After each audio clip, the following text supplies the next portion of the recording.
It was coded, differently phrased, encrypted, and then passed on. This process has been a mystery, neurological mystery, memory mystery, tradition mystery, and we don't fully understand how people exactly will remember the words so that we can record them 1,000, 2,000 years later. It also happened in Bible, I understand, or Buddha, I understand, but these are coded material and religious material. So to give you an example of that, we invited a special friend. She started as a psychiatrist. She went to India for her studies. She somehow got hooked into Sanskrit. She spent 5 years in India in various ways to learn. And then I discovered him about 15 years ago to see that some person, at least in the US, who can recite Sanskrit fluently. Would you please welcome our friend, the Sanskrit teacher, and the Sanskrit memorizer, Dr. Charlie Lindley.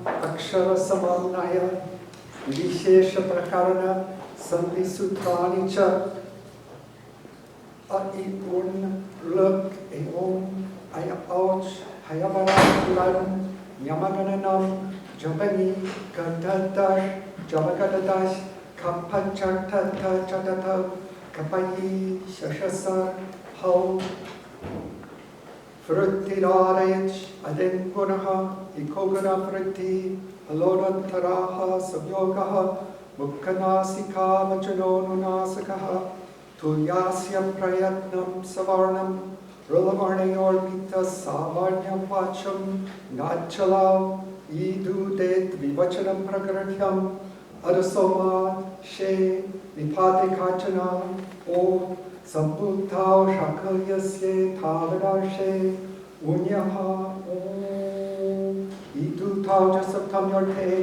Naveti Vipasha Adyantao Takitao Vidacho Kyat Para Shashti Stare Yoga Stare Taratamaha Yatrane Kavidamantaryam Tatrastanat Antaryam Maliyaha Uranyara Paraha Alodyasya Nitcha Adev Parasya Anikashit Sarvasya Stanivada Deshanal Vidao Achav Parasmin Purva Vidao Nupadantat Virvachana Varaya Lopa Svarasvarna Nusvara Devgajas Charavidishu Adarshanam Lopaha Achotyaditi Tasvediti Nirdishte Purvasya Tasmadit Yuttarasya Swamrupam Shabdasya Shabdasamya Arnudit Savarnasya Chakratayaha Tamparastat Kalasya Adirantyena Saheta Yena Vidhistarantasya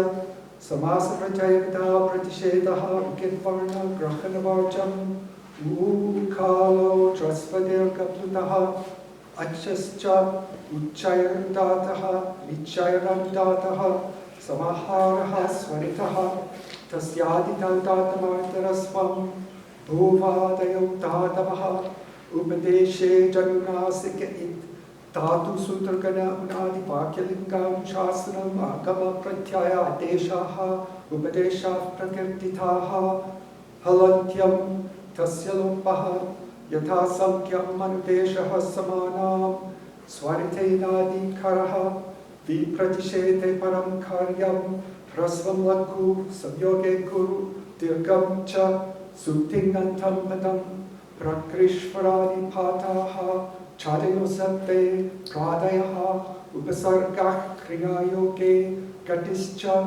Parasandikasha Samhita Viramo Vasanam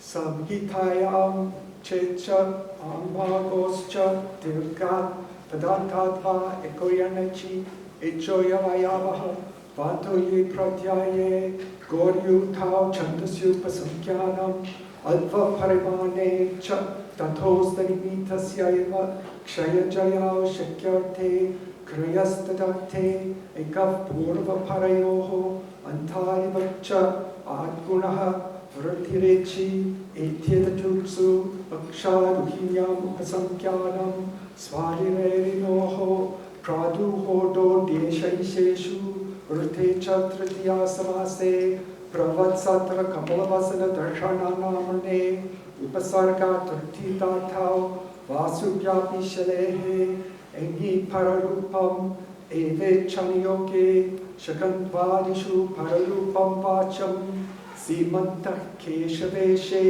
sarangaf ashupakshinoho odvoshtayo samaseva omam oscha avyaktanu karanasyati itha namreditasyatya tuva akas savarne dirgah rti savarne nirva pratapayo purva savarnaha nadichi engaf padantadati ato gora plutara plute hashicha sarvatra vipashagoho avam spotainasya indrecha plutam prakar achinityam ekko savarne shakalyasya rasvascha nasvase stiticha urchakaha aplutava dupastite I chakravarmanasya etaddoho sulopo purananya samase khali sochi lopeche parapuranam dhralope purvasya dirgonaha tasya paramam reditam purvatrasidam samyogatasya lopaha yadav pradishedo vachaha chalaja shonte sasajashohu rosubhi ruparatri ratantareshu rupam vacham aharadidam patyadishu varepaha vakyasyartehe plututataha pratyapade chutre sriyamna vorajanya vishante divacham durapitecha haihe prayoge haihayoho guroradrito namchesya pyaikaikasya pracham atrayunasikat purvasya tuva anunasikat paronuswaraha samahasruti humavkayam pare Kyayagadeshena Nishchatya Parashan Nirpe Kana Mredite Glory Karavasade Orvasarjaniyaha Goba Goa Goa Purvasya Yoshi Vyolaku Prayatnataraha Shakatainasya Lopa Shakalyasya Otogagasya Udichapade Alisaresham Monuswaraha Naschapadantasya Chari Morachi Samahakva Hema Pareva, Yavala Pare, Yavala Veti Vaktavyam, Na Parenaha, No Kutucheri, Chayot Vidya, Shani Paushkara Saderiti Vacham, Dahasitut, Nascha, Shitu, Namohra Swarichi, Namunicham, Maya Yovova, Visarjaniyasya Saha, Sampur Khanam Savaktavyaha, Sharpare Visarjaniyaha, Vashari, Karpare Shariva, Visargalopo Vaktavyaha, Kupo akkapaucha sopadata pashakalpaka kamyeshveti vacham anavyayasyeti vacham kamye roveti vacham inaharshaha namaspora sorkatyoho idudu patsichya pratyayasya ekadesha shastra nimittakasyana shabvam kaskadishu pratushputra shabdasya pratar muhusahat pratishedaha tirasoyotarasya Dvistri Saturiti Kurtvorte Isusoho Samartye Nityam Samase Nuttarapadastasya Adhakarur Kami Kamsa Kuma Patra Kusha Kanishvanavyayasya Adha Shirasi Pade Kaskadi Chucha Stoshtunashtuhu Shtunashtuhu Navpadata Toranam Annam Navatinam Nagarinam Iti Vacham Tomoshni Chat Yarodunasike Dunasikova Pratyaye Pashayam Nityam Achorahavyam Dve Anachicha Yano Mayo Dve Vache Sharha Kayaha Nadinyakoshe Putrasya Tatprecha Vahata Jatayoho Tripravartishu Shakatainasya Sarvatra Shakalyasya Dirgatacharyanam Chalam Chashtashi Karicha Anopragarhyasya Nasagaha Anuswarasya Yayin Parasavarnaha Vapadantasya Torni Udastastamov Purvasya Jairo Yatrasyam Shashchoti Chatvamamiti Vacham Haloyami Lopaha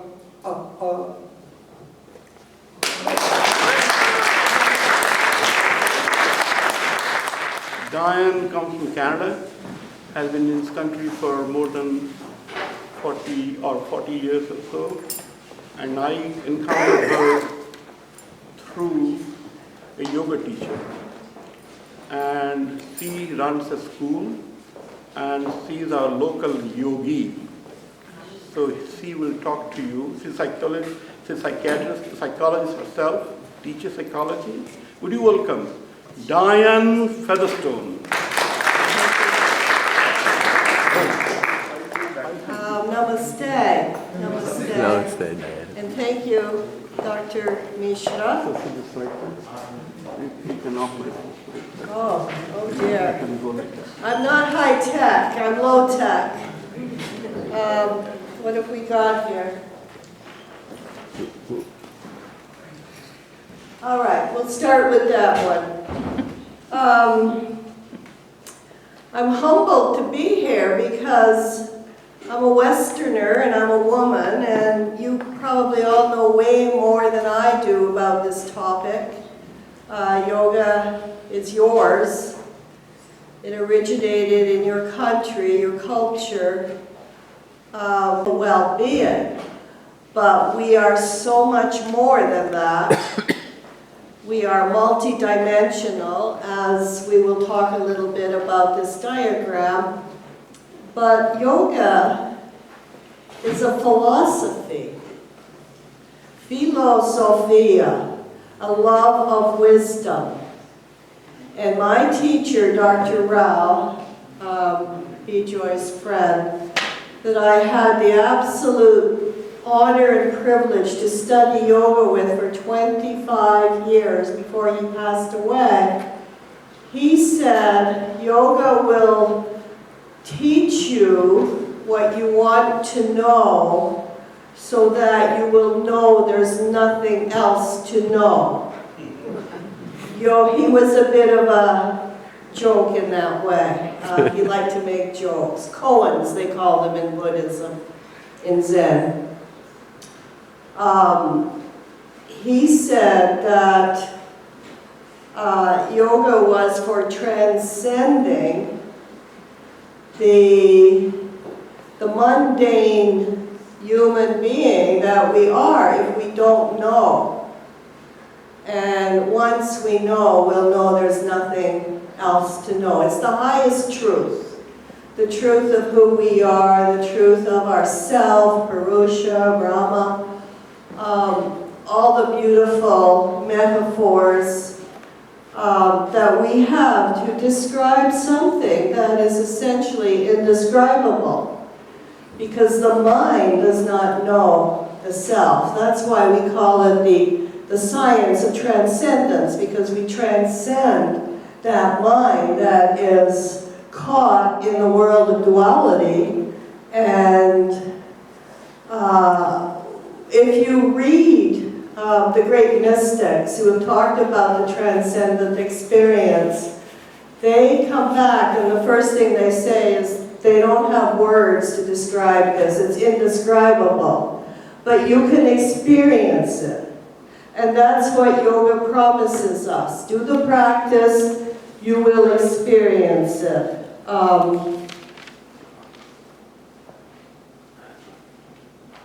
I have some notes here. I'm not very good with that stuff. All right, here we go. Yoga is a practice. That's why we do it. It's experiential. My teacher would say, if you want to know what a mango tastes like, you have to eat some.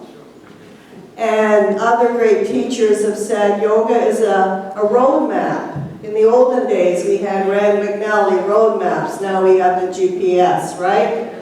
In the olden days, they would give you a map, but you had to take the journey. The map was just to point you in the direction. So the practice of yoga really is for us to do, and anyone can do it, anyone. The only requirement is that we be breathing. That's all. I had a beautiful lady who was bedridden, and I did yoga with her for 15 years. You can do yoga in a chair. You can be paraplegic and do yoga. Just be breathing. And that's a big, big part of yoga, but we'll get to that.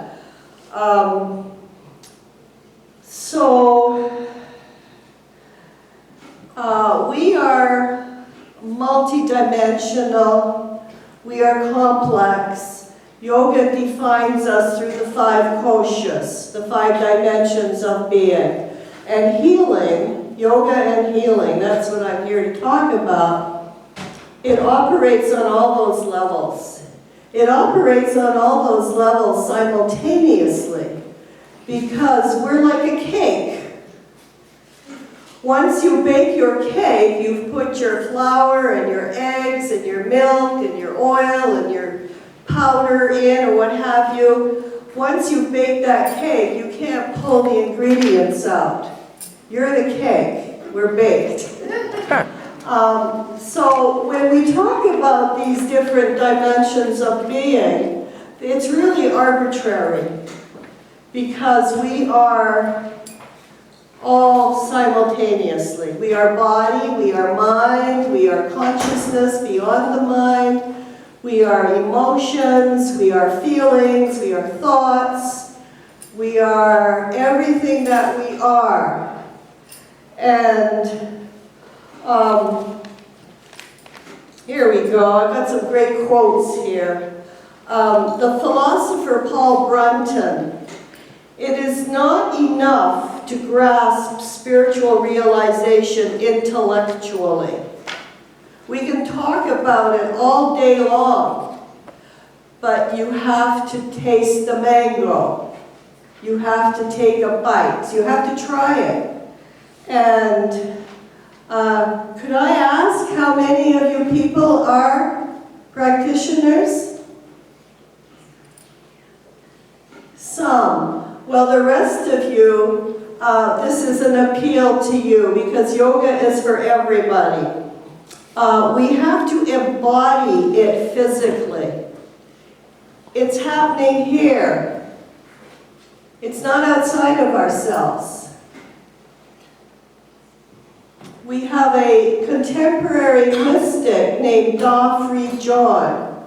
Don't know if you're familiar with these people. They tend to be, out there. All religious and cosmological language is metaphorical. All symbols are for the anatomical features of the higher functional structures of the human being. Our nervous system. I have a diagram, we'll get to it. Here I was worried I'd have enough to say, and I have a feeling Bijoy is going to come at some point and say, enough. However, the nervous system, our nervous system is the intelligence of this structure. Absolutely. And we have the power to program ourselves. We have the power to create the circumstances that will take us to samadhi, to that state of total realization. As a matter of fact, we come into incarnation, into the planet, what they say, hardwired to know that self.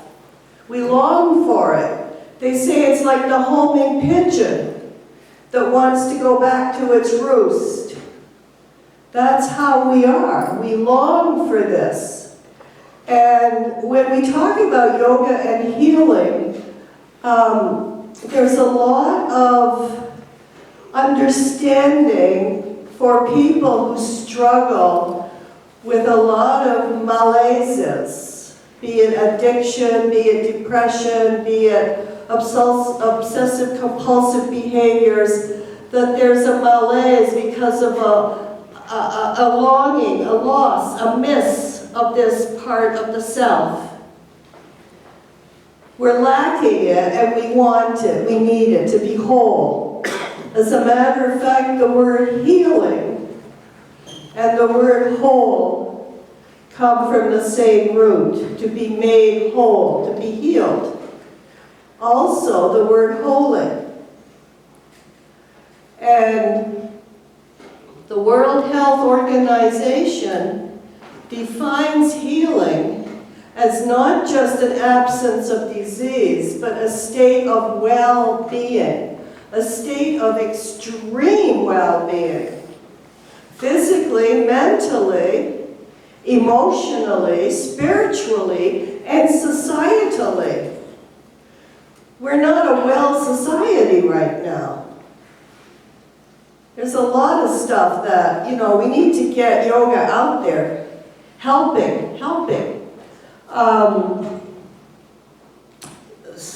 Here's another beautiful quote from BKS Iyengar. He's a master Hatha yoga teacher from India. He passed away a little while ago. Body is gateway to consciousness. Body is gateway to consciousness. Breath unlocks the door. So our practice consists of involving the body and the breath. And we'll get to the meditation part shortly. The mind is hard to control. The mind has a mind of its own. The mind can be a ruthless master, but we make it a very helpful tool, very helpful ally. And doing the poses, doing the physical practices, it's easier than trying to tell the mind to be quiet. Following the breath, breathing in, breathing out, breathing in, breathing out, so hum. It's easier than trying to tell the mind to be quiet. These are all necessary, powerful, helpful practices. So what happens? Swami Prakashananda, this body is a world, a universe unto itself, just like the one outside. But what the great beings all tell us is look inside. There is nothing outside of yourself. You will not find it outside of yourself. And that's pretty powerful, isn't it? We don't have to go to the top of the mountain.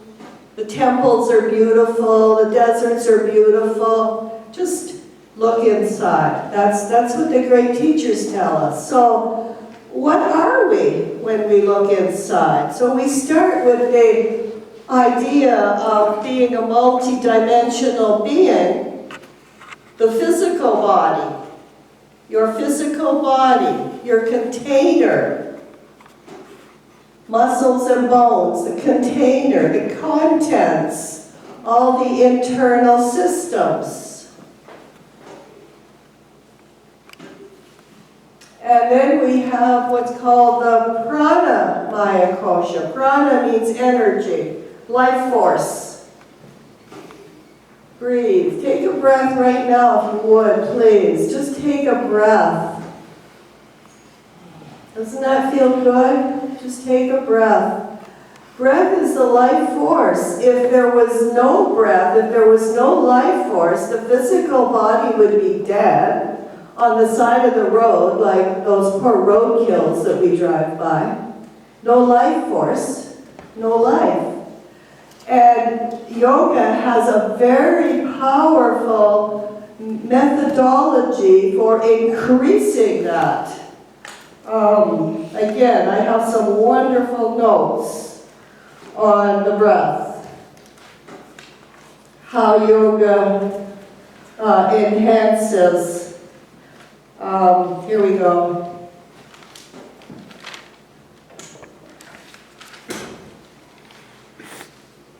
It's under the title of breath, so I should find it. Here we go, breath. Stress is one of the worst things in our life today. Stress. Stress on the physical organism, stress on the mind, stress on the whole being. When we, can't hear me? 5 minutes. Can you hear me now? 5 minutes to go. Oh, 5 minutes. Oh, that's awful. All right. Speed up. Eh? Speed up. Speak faster? Speed up. All right, take a breath, Joy. Okay, so we have the energy body, the energy field, the breath that energizes everything, body and mind. We have the mind, your day-to-day functioning mind. It's prone to error. It's not reliable. Patanjali talks about illusions and delusions, and there's that great story about the man who saw the snake. It was a coiled rope, but he had all the physiological responses to seeing a snake. That mind is not reliable, so we have to go quieter, go deeper, to the Vijnanamaya Kosha, to the inspired mind, the intuitive mind. And then through that, we understand ourself as, they call it the being of bliss, the self, which is connected to the source of all that is. So, okay, quickly, when you practice your breathing, just calmly watching your breath, there is a nerve. Do you see that nerve that runs down from the ear, down through the chest, to the lungs and the heart and the digestive system? It's right in the middle of the torso. That's called the vagus nerve. And the vagus nerve elicits what Dr. Herbert Benson called in his studies in Harvard in the 70s, the relaxation response. So when you're breathing and calming your breath and paying attention to your breath and ignoring the vrittis, the nonsense in your mind, the vagus nerve puts you into what's called a parasympathetic dominant state of being, the natural resting state of an organism at rest. It helps to remove all those toxic chemicals of stress, the cortisols. It helps to bring your whole state of being back into what we call homeostasis, or well-being. That's the science behind breathing. Quickly, I would like to show you another picture. Oh, that's hard to see. This is the benefits, okay? The benefits of the body, the breath, and I didn't talk about meditation, but maybe B-Joy will ask me back next year. This chart talks about the benefits. Quickly, let me just go over them with you. Nervousness declines, health complaints decline, psychological complaints decline, reactivity to stress is improved. We're less reactive.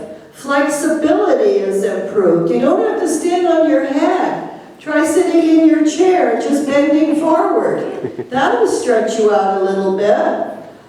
Relaxation is improved. Muscle tone is improved.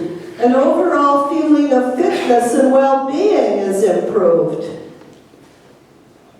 Concentration, memory, intelligence is improved. Mental fatigue is decreased. the physiological, all the science has gotten, 1 minute.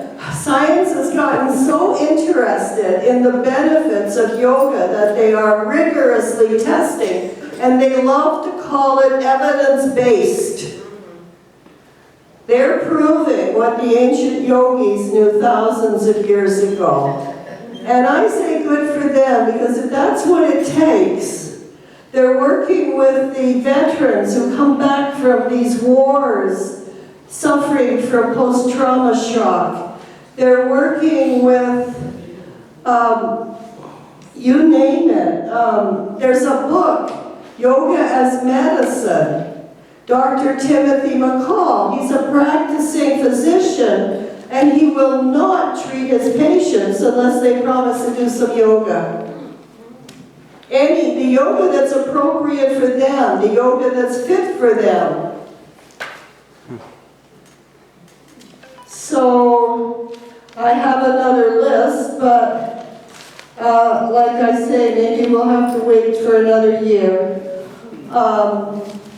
I just want to finish with a quote from Sri Yogendra, the founder of the Yoga Institute of India and America. The truth is that yoga is for all. Its technology can bestow a disease-free health, a biological control, and longevity. It gives us poise, fortitude, equanimity.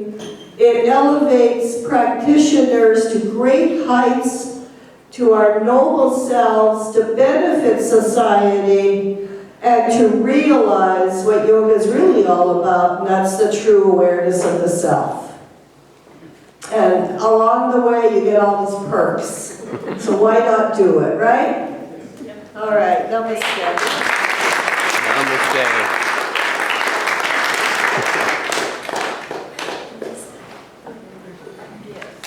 Thank you. Thank you. Any questions? Want to sign up? All right, thank you. Thank you so much. Thank you. Blessed be. All right. And Balaji has been a part of it since the last 20 years. Now, besides his interest in Sanskrit and business, he's a father. His wife was also here in the morning. Okay. And so they have 2 sons, a son and a daughter. So what he will do is, he will moderate the discussion. So speak your mind as openly as you can, and then express yourself and see whether it doesn't mean anything. Whether this exploration is simply knowing the knowledge, or does it have any track where you go. Since you all have your own experience and so on, so please do hear Balaji. Thank you. Thank you. Thank you. Can you hear me? Yes. One of the objectives of the India Discovery Center, as you know, is to sort of propagate Indian culture and communicate it to our descendants, kids, grandkids, etc. So with that view, I think Vijay has done a fantastic job, started on this. So what we would like to do here is, what can we do to propagate this cultural heritage that we bring? Most of us have our first level descendants who come here, immigrants. So we have ourselves grown up with the Indian heritage, with a lot of things. Now, how are we going to propagate that to our descendants here? I think that's one of the issues that most of us are concerned about.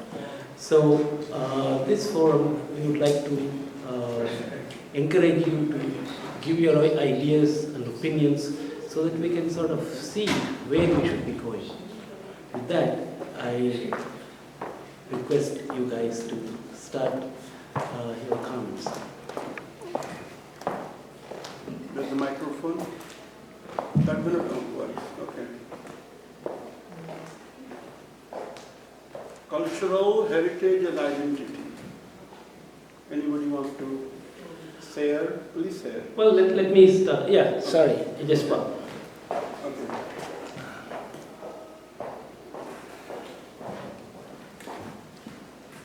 I think the comment Bala just made and all day what we have been discussing is really very important. Like India Discovery Center, all these words are selected very consciously. Like we have been involved in this work for some time, and one of my discovery was that how ignorant we are of our culture. And we can repeat postulates and mantras, but really having an analytical look at our culture and discovering that.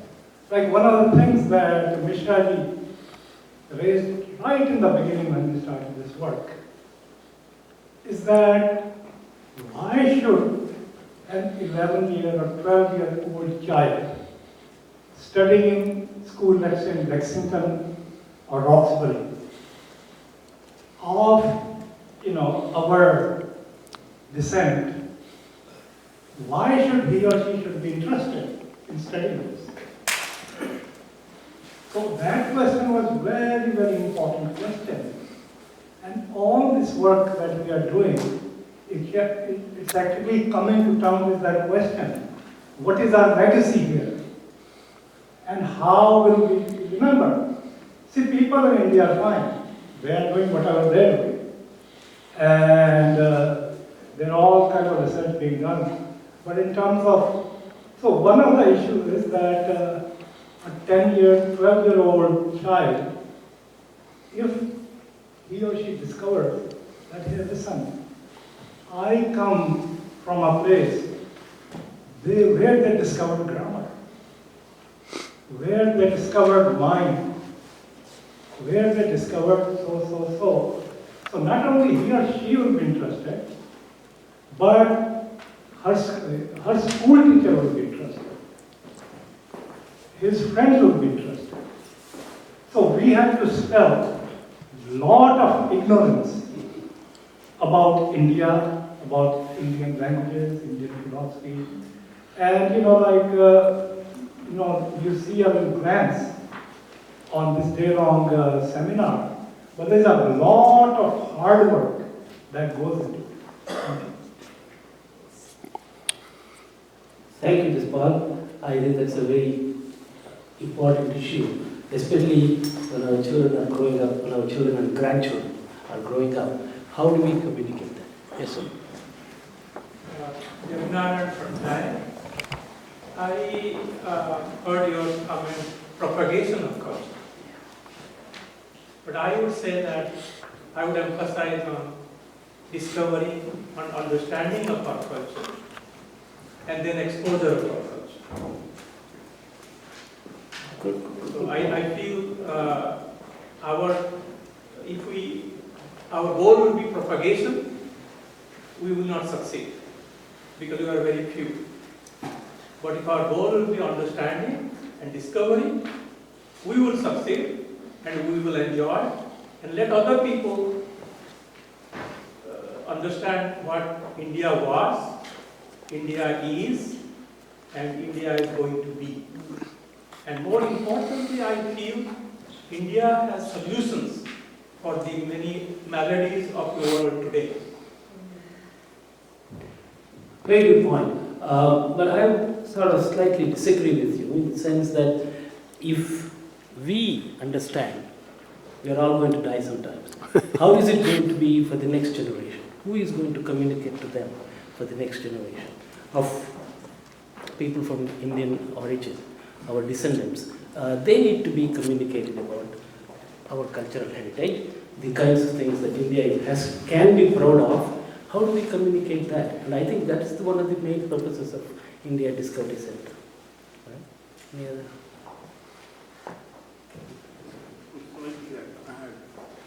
led a line propagation thing. See, I think whatever little studies we have made so far, what has come down is that, as I told in the beginning, that about 900 BC, somehow there's a revelation. The man is different than the animal. You don't just live to survive. You have dignity. You have freedom. Man has mind. So these tokens of knowledge, discoveries, did happen. And the question is whether we, as a subunit of this process, understand it. The world is more friendship, less enmity. The world is more non-violence than killing. The world is more negotiation than military. Do we understand this? And does India have a message on that? Not this India now. India as a general. India's message. And then whether we can really understand it and see that, hey world, that is a message. People can live together. How? They did live together. That's the idea as I see. Who wants that? So there is one thing though. So propagation is one thing, but we need to know where did we lose our way, when, how, because we say that there was tremendous progress. We heard the lectures and everything. There was Shad Darshan was original thinking. So where did we and how did we lose that way? Now what India is today. And That is very important. and that's why I think this India Discovery Center and the seminars are helping a lot in finding out for ourselves what has been happening and what had been happening in India and what kinds of progress they have made. But we also have, I think, a responsibility of telling this to the others, not necessarily our own descendants, but to the others also. For example, if you go to any school and ask any teacher there about India, hardly anyone can tell you anything about it. They just, some may not even be able to locate it on a map. It can be that ignorant. So the thing is, can we propagate that kind of knowledge? Can we tell others about our own country, about our country, India, and what past it has had, what kind of things it has had, and what kinds of things it's even now doing? So this is what I, yes. Well, I understand probably you mean propagation in a different way. Yeah. For me, propagation is something existing and that is propagated. Oh, okay. That's not the way you mean. Yeah. Okay. But what is important, if you look into India today, India is a diverse country. As you heard today, India accepted different philosophies and they live together. Currently, in India, there are Muslims, Hindus, Jainas, Buddhists, Christians, they all live together. This fact is not known to many people outside of India, that there are more Muslims in India than, I think, in Pakistan. Yes. Okay. It's not known. The second largest Muslim country after India. Exactly. Right. So that is important. I think the discussion that we like to proceed, I think we're going into the what we ought to do or what we can do and so on. But I thought we'll have a little more abstract discussion. And the title is Cultural Heritage as Identity. When you walk on the road, are you carrying your cultural heritage with you? Is that your identity? Or your job or your profession or where you live, that becomes identity. So you have a kind of a little bit of analysis there, say that yes, I carry my culture where I go, and then I need to know. Or I say that cultural identity is good to know, or culture is good to know, but that does not explain who I am. You know what I mean? So I think there's a little bit of twist there. So if anyone wants to address that, cultural heritage as identity. See, you know, you're putting on a sari.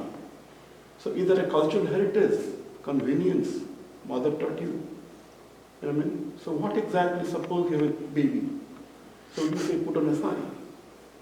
Or what you pass on. So that is where I think we, these people who make these efforts, at least me, I kind of think about. So I thought I'll get some opinions, thoughts and so on here. This is salwar kameez, not sari. But it's, whether it's a sari or a salwar kameez, it's No, sari is a symbol cultural of my Indian cultural culture. heritage identity. Yes. Don't forget about that. But yeah, but it's, either way, it's a symbol of my Indian culture. And I'm telling that this costume exists to the people who might observe. And if you ask, then I can say, okay, I'm from India. So I would rather other people ask me where I come from or what this depicts, rather than me go and tell. I should make it so interesting that they might want to wear it, or they might find it aesthetically appealing, and that's why they want to know more about it, or what's the source. If like in the West, they advertise a fancy bag. So this is like a fancy dress, which is comfortable. It is like It a doesn't fancy. take too long to wear. Yeah. A sari is size optional because it can be thin to big, and it's the same sari you wear for 40 years. Continuing on that for a little while, my wife used to have a store, and when many kids used to come there, they would ask her, "Why are you wearing this costume?" she always wore a sari. So she said, "Why are you wearing a costume?" So these are the kind of questions that do come up, and I think that's something that we have to address. Hello, my name is Prabhurandan Murthy. I'm from Bangalore. This seminar was very good. I learned a lot of things. I think the presenters have done a great job in organizing the material, presenting it. I learned a lot of things. One thing that keeps coming to me when I revisit these topics is when we talk about how our history was in this golden age period, right? How much of our notion of our identity we projected to that time period, which may or may not be appropriate. For example, during that epoch, is it okay to talk about Hindus? For example, to my best knowledge, there was no such notion of Hindu as it exists today. But they didn't use it though. Why are you bringing it up? I'm sorry. They didn't use it. Nobody used it, so why are you bringing it up? No, I thought somebody was. I mean, we can look at the material. I mean, like not here, but in general, if it is used. I mean, not specifically to this presentation, but in general, any talk that happens on outside. I thought that is where, if we can bring in some rigor in our terminology, that will help in enforcing or breaking up some stereotypes and then bringing the correct notion. I'd like to say a couple of things. I mean, perhaps not here. I'd like to say a couple of things. You'd like to say something? Yes. Very clarify one thing very clearly. Almost. I clarify one thing very clearly. This group is non-religious, non-sectarian, non-nationalistic. We are to see, if we can do, to look at the eyes of the grandchild and say this is what we are. Hindu is a label. I'm not a Hindu. I happen to be born in India. That's my identity. So I thought that people will kind of come up with what is the identity, man. Of course you can critique what we did and so on. We're amateurs. But we did not use the word Hindu deliberately because that's not the case. Hindu has not come. Hindu period comes next, 580 to 1500 AD. I'm saying that because I'm sensitive to it. We did not use it. But anyway, so please say that what my identity is. We have kind of time running out. We're not really going into, yeah, go ahead. Yeah. Okay, you wanted to. Yeah. Oh, no, go ahead. Yeah. Yes, my name is Rajesh Shah, and I definitely enjoyed and learned a whole lot in today's program about our India's modern period. Yeah, and yeah, I definitely want to suggest something. I was mentioned that what can we do to propagate our cultural richness and history and this and that we have, absolutely. And I saw that Diana presented a yoga program. Yeah, if we carry on that ourselves, as well as multiple sessions in different places around in this area, Boston area, or south of Boston, north of Boston area, so that will help us in propagating what our India Discovery Center is doing, as well as more programs like this. There's plenty of knowledge. I saw that so much things to be said, but little time. So yeah, I would say it can be expanded into 2-day program in a different locations as well, depending upon the interest, especially in this Metro Boston area. So those things will help join more people with us who are interested, and that will propagate our mission. Thank you.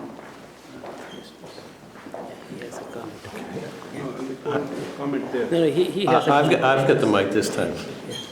Cultural identity, I'm not hearing it though. Thank you, Don't be Vijay. reactionary. Reactionary in the sense, why didn't you? Tell me something about you. Okay, This is my I'll ask you. I am not a Hindu, so what am I? My father told me that we are Bidari Excuse me, Western. sir. He twice picked up the speaker Sure, sure. before he was. Yeah. Please go ahead. Yeah. Thank you very much. My name is Leo Russo. I'm a cinematographer. And about 15 or 20 years ago, I had an assignment with my co-producer to film, videotape the graduation of a student from an Indian dance school. And the way you get to graduate in this school is once the teacher has taught you everything that she knows about the dance, then you get to put on a performance for graduation. And it was one of the most beautiful things I have ever seen. This was an older lady, high school. And then there were all of the young kids. And they were all into Bollywood. And they were all dressed up and dancing like crazy. So there's a modern Indian dance and the traditional. Very colorful. Thank you. Yeah, you want to say? Yeah, I was just saying that I think what Vijay is saying, and what I think also is an important question, is that who are we?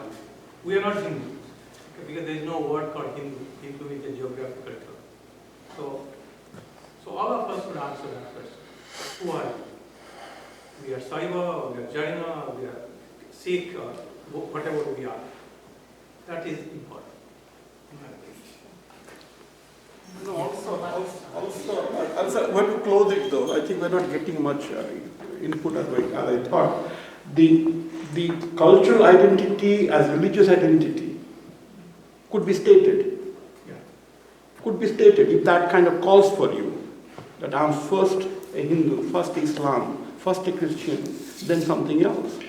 That's okay though. But if you are really, honest about it, speak it. My point is to understand from this audience, whom we engaged for the day, a statement saying that this is, I think, my identity, my material wealth, my existence, my citizenship, my route to India. So something like that you say, that defines me. So suppose one word you tell to the neighbor, other person, I am this. Or I'm my father's son, father's daughter. I do not know what exactly. That's why I want to sample that how people think that identity is. Because my point is, the identity was taken away.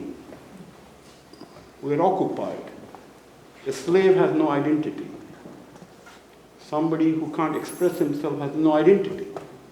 We're the first group of people in the world from India who are free. That we can do this seminar in this hall, that shows the American liberty. Then the question is, are we sectarian there? Or we reach to the sky? Do we? What we saw today in the lectures, that some people reach to the sky. My question is what we look for. Yes, somebody here? Yeah. We'll do another 10 minutes to close and then you. So, I just want to put an input about what about identities. So, when we think of cultural identity, and sometimes, of course, we would like to say we are Bengali, okay? But the problem is when we, at least me, when I think back, the identity of Bengali or what that is, does not really come from the Rabindra Sangeet song, no. What it comes actually is, let's say, the Kalvaishakhi. So the geography that you grow up in has a lot to do with my identity, whatever I think, and what I used to do with the changes of that season. So a person growing up in Rajasthan, let's say, does not have the same even emotional experience as I do when I've come from a Kalvaishakhi area. So as a person, I think if I have to say what defines my identity is actually experience. So if you want to think about Indian identity also, then it's India's experience. Whatever has been my experience will define me at any point. Here onwards also what I experience is going to define me. That's all I want to do. Right, but that does it mean the self-identity stays in the self and doesn't go anywhere? My point is that suppose you say certain words and you communicate that to me and it is not understood by me, right? So then how do I identify? Or do I identify? Anybody else? Come on. Okay.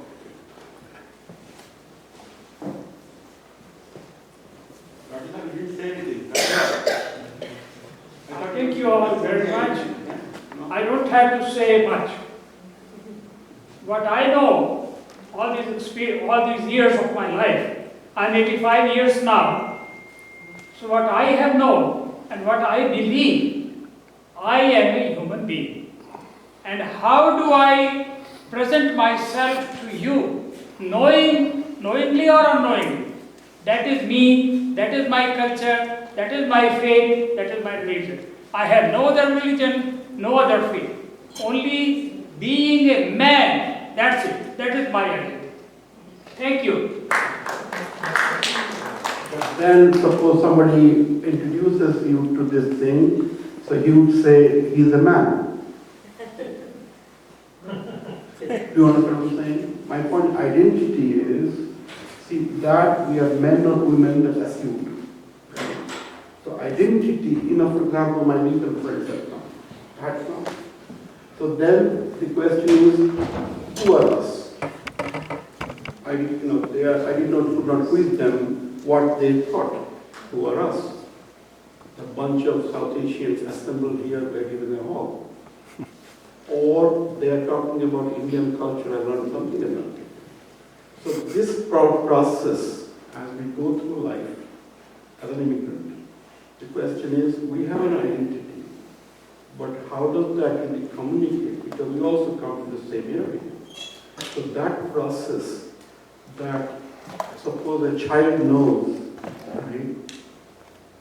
So anyway, that's what I thought I will open the forum for it. Yes. Yeah. Who is this? Okay, yeah. Oh, Sajid, yeah.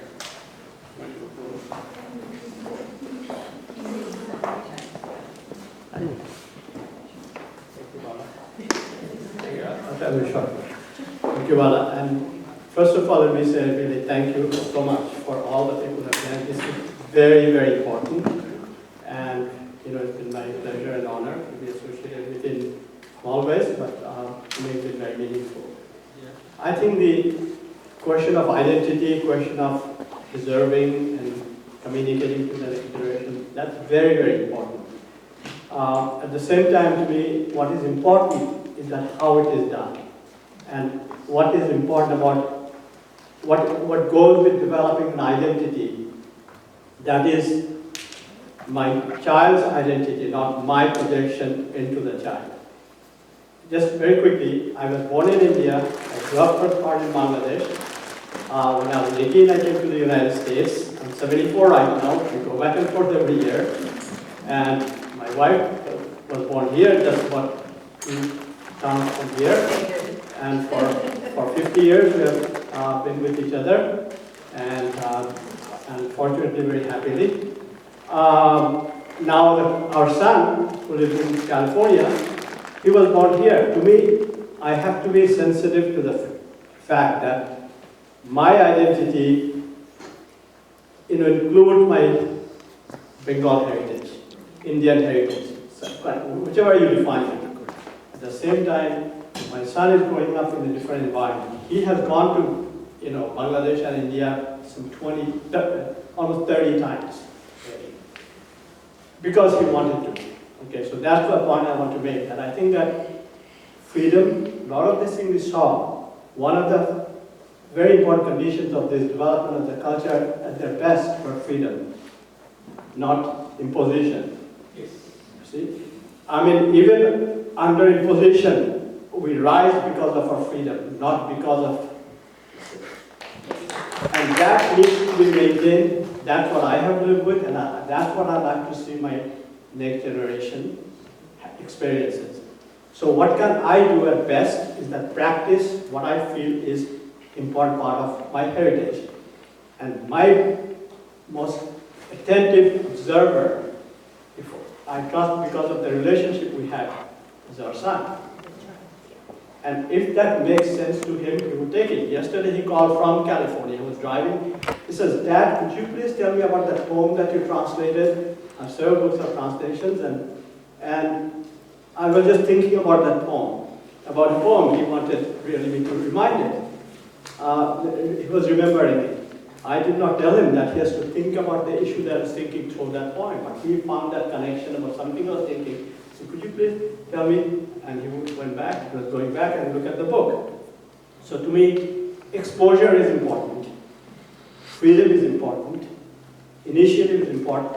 And recognize that he's at the same time growing up with a different culture. Even he's traveling, his culture is a world culture. How do I say that, I was just in Africa. Why is it that not part of my history? I don't want to be a narcissistic culturalist. I want to be a human being who lives in the universe. And that was the message. It is because of how they saw the universe, that's how the culture developed. For me, the world is, different from them. I respect that, I take the lessons from it, but I have to process it in my way. And that's what I hope that the next generation will do. And with that, this is very important. Because, tree grows its healthy branches because its roots are strong. See? And I think that that's what we can provide. That without minimizing that I had a root there, I grew up as a plant there, but my son has this, seed was here, his root has gone back there. And so I should be sensitive to it, whether it's my son or children. If we do that, I think that we'll have, generation growing up with a sense of the world. Because I've seen that sometimes, they're not just from India, from other countries, they push their children to this thing. And what that happens is that as soon as they take every lesson in that culture when they're growing up, and they are totally cut off from their own history of slavery in this country, Native American history of this country, and as soon as they are 18, they hate everything they did. All the dance lessons they had, they stop dancing. All the music lessons that they hate this thing. Or are being very polite because that's cultural part of it, they don't talk about it.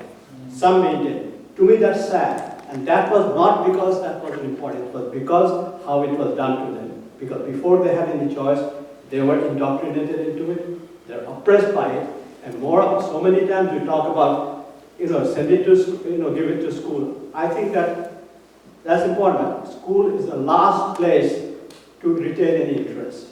That may be one reason we homeschooled our child. And he's gone through 3 degrees, university degrees. We have both our doctors. I'm not against that. The point is that the freedom of choosing is very important.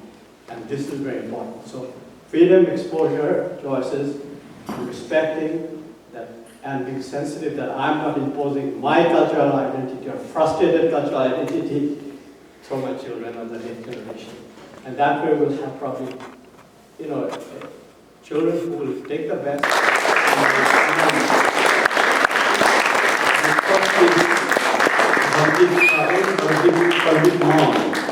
Pradeep Maan comes from England.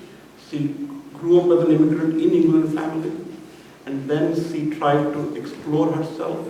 She's a mother to grown-up children, and she and her husband Hardeep Jaspal, they have been constant companions with me in this journey for a pretty long time. Next one was Prem Nagar.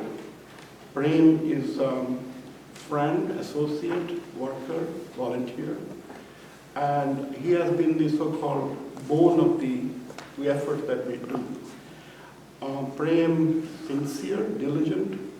Now, whatever we are doing, this is not academic activity. This is an immigrant making a journey to his homeland to understand what I am. So that Prem instilled in me that is doable. Would you please thank my friend Prem Nagar?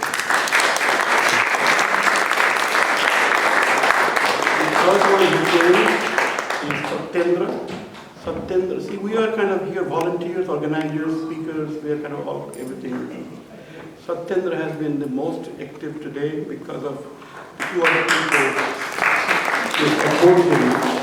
Did not, one fell sick and one accident and so on. So we are short-handed. So any of you who want to join in our next effort and so on, please sign up the form.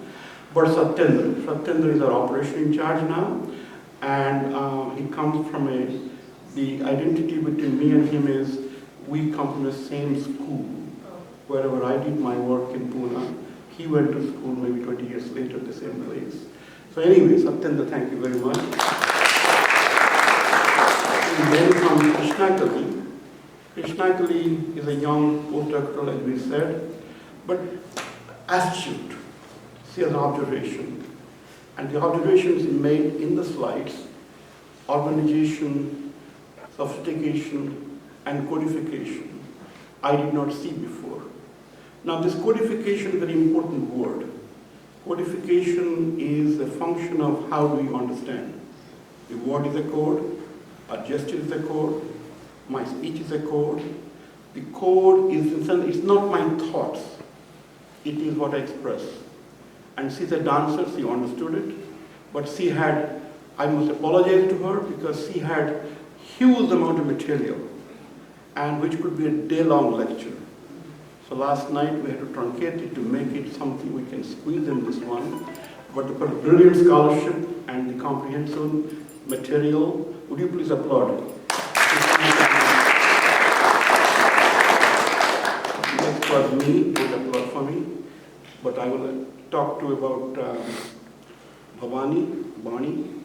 Bani is a Sai girl. She came to me as a student, and I saw her potential. She is bright, interesting, scholarly, but this was her first public expression. Would you kind of encourage her?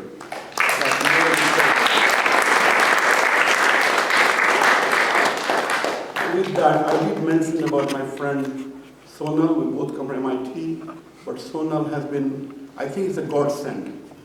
She just showed up. She just showed up, said that I want to help you. Many people I have to solicit. Would you do this? Would you do this? Would you do this? She showed up. So with that, not only she showed up, she's sincere. She works many nights and so on with her work, everything. She does everything. If you see the slides have any visibility, if you really got anything out of them, it's contribution of Sonal Javeri. Would you please thank her?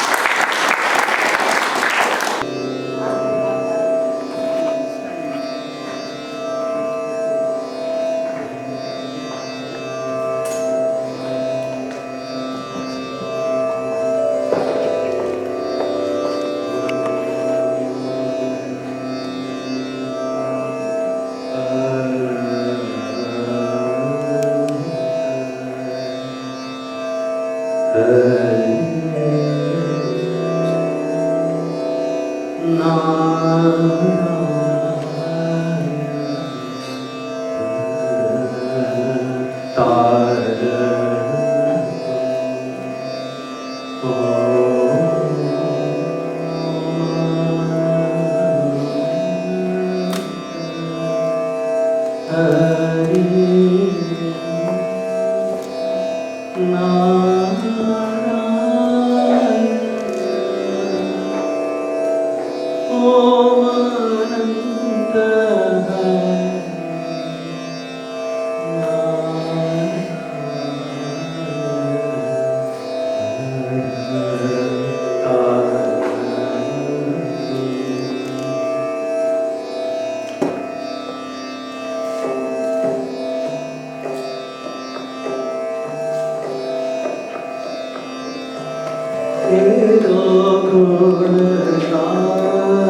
you.